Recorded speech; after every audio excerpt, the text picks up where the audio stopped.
Saudara terkasih dalam Kristus, mungkin dari kita pernah terbesit pertanyaan seperti ini. Mengapa Yesus, anak Allah yang maha kuasa, tidak lahir di istana, tapi di kandang domba?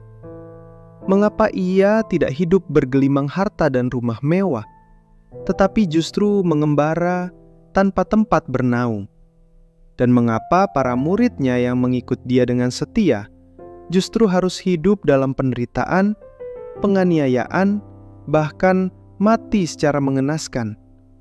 Bukankah mereka layak diberi kemakmuran sebagai upah iman? Hari ini kita akan menyingkap misteri kasih dan makna di balik penderitaan Sang Juru Selamat dan murid-muridnya, serta apa artinya bagi hidup kita hari ini.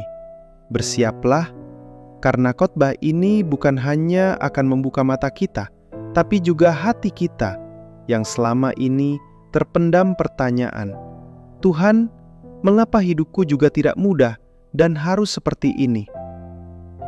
Sebelum kita mulai, mari kita berdoa terlebih dahulu, berikan sikap kita yang terbaik. Bapa yang penuh kasih dan kemuliaan, kami datang di hadapan-Mu dengan hati yang lapar akan kebenaran.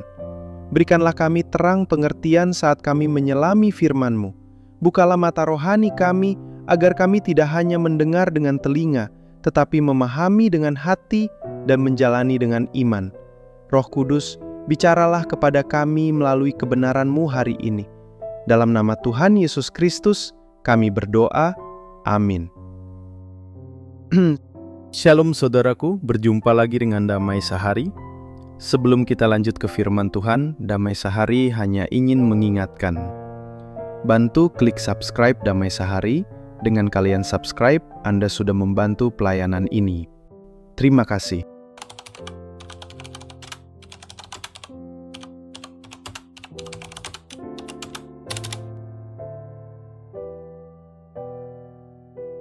Saudara-saudaraku yang terkasih dalam Tuhan, kita hidup di zaman ketika ukuran berkat seringkali dikaitkan dengan kekayaan dan kenyamanan.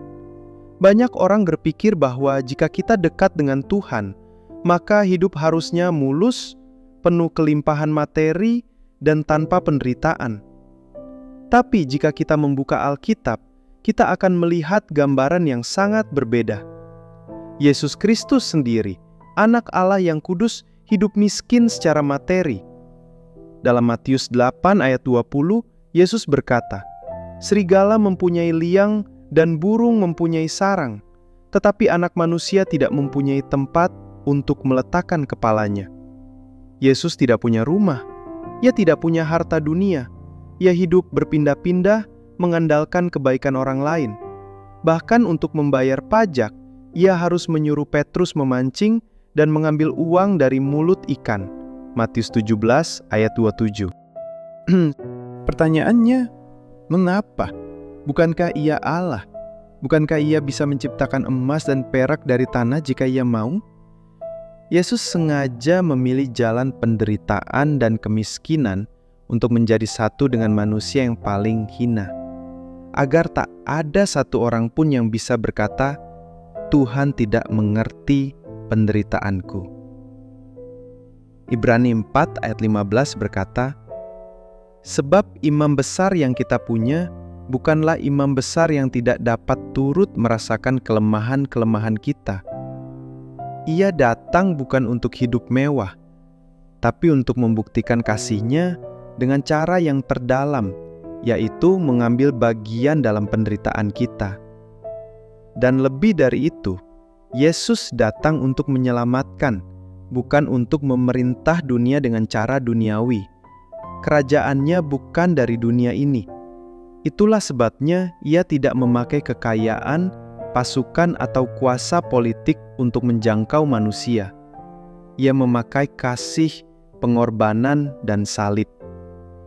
Lalu, bagaimana dengan murid-muridnya? Mereka sudah meninggalkan segalanya demi mengikut Yesus loh.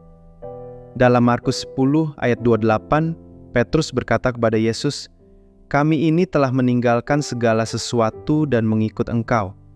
Dan mereka memang sungguh-sungguh meninggalkan semua, keluarga, pekerjaan, kenyamanan, tetapi jalan yang mereka tempuh bukanlah jalan kemakmuran, melainkan jalan penderitaan.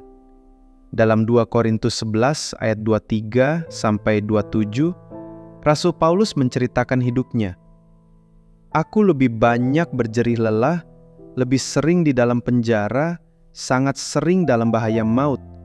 5 kali aku disesah orang Yahudi, 3 kali aku didera, 1 kali dilempari dengan batu. Itu bukan kehidupan mewah, itu adalah hidup yang penuh luka, tapi juga penuh makna, karena mereka tahu penderitaan mereka adalah kemuliaan yang kekal. Roma 8 ayat 18 berkata, "Sebab aku yakin bahwa penderitaan zaman sekarang ini tidak dapat dibandingkan dengan kemuliaan yang akan dinyatakan kepada kita." Yesus dan para murid menderita bukan karena Tuhan tidak sanggup memberkati mereka, tapi karena penderitaan itu sendiri menjadi alat Tuhan untuk menyatakan kasih-Nya yang paling dalam dan membentuk jiwa manusia menuju kemuliaan. Saudara, penderitaan bukanlah kutuk ketika kita menjalaninya bersama Kristus. Kemiskinan bukanlah kehinaan ketika kita hidup dalam kebenarannya.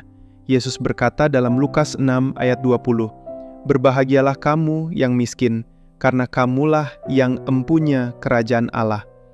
Ia tidak berkata, "Berbahagialah kamu yang kaya, tapi yang miskin."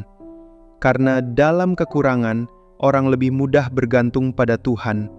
Dalam penderitaan, hati manusia lebih mudah dilembutkan. Dalam kehampaan dunia, kita lebih bisa merindukan surga. Lalu bagaimana dengan kita hari ini? Yesus dan para muridnya menderita karena mereka tidak mengejar hal yang fana, tetapi sesuatu yang jauh lebih mulia. Mereka hidup bukan untuk menyenangkan dunia, tetapi untuk menyelamatkan jiwa. Dan ketika kita pun memilih untuk berjalan di jalur yang sama, menolak tipu daya dosa, hidup jujur di tengah korupsi, tetap setia walau tidak dihargai, tetap memberi meski sedang kekurangan, kita sedang mengikuti jejak langkah Sang Juru Selamat. Dunia mungkin tidak akan mengerti, dunia mungkin akan mencemooh, tapi surga memperhatikan, surga mencatat, dan suatu hari kelak, saat semuanya selesai, saat penderitaan ini berakhir, kita akan mendengar suara Tuhan berkata, "Baik sekali, hamba-Ku yang baik dan setia, masuklah ke dalam kebahagiaan Tuhanmu." Jadi jangan menyerah jika hari ini kamu merasa hidupmu sulit. Jangan merasa gagal jika kamu tidak punya rumah besar, tapi keluargamu penuh kasih. Yesus tidak mencari kemewahan dunia. Ia mencari hati yang mau berjalan bersamanya dalam suka dan duka. Tetap percaya, Tuhan akan menyertai hidupmu. Jangan tukarkan warisan kekal dengan kenyamanan sesaat, karena yang miskin di dunia ini bisa jadi sangat kaya di mata Tuhan, dan mereka yang menderita bersama Kristus akan dimuliakan bersamanya. Jalan mana yang mau kamu pilih? Tentukan pilihanmu dengan bijak. Saudara, jangan pernah iri kepada orang fasik yang hidupnya nyaman. Yesus miskin, Paulus miskin, Petrus miskin, tapi nama mereka dikenang selama-lamanya. Apakah hidupmu hari ini tidak mudah? Itu bukan kutuk, itu undangan untuk mengenal kasih Tuhan lebih dalam. Jalan penderitaan bersama Kristus adalah jalan menuju mahkota. Sebagai kesimpulan, saudaraku, Yesus dan para murid hidup miskin dan menderita karena mereka memilih jalan kasih, jalan pengorbanan, jalan surga. Mereka tidak mengejar dunia karena mereka tahu dunia ini fana.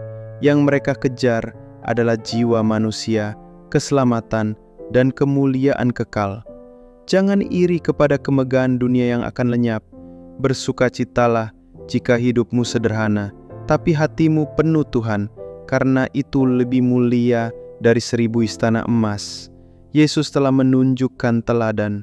Sekarang giliran kita berjalan di jejaknya untuk menuju kemuliaan bersama Bapa di surga.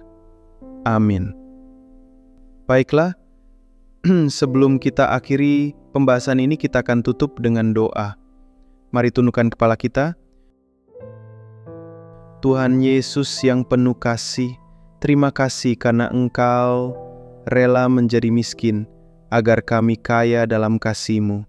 Engkau rela menderita, agar kami tahu bahwa dalam penderitaan pun Engkau bersama kami.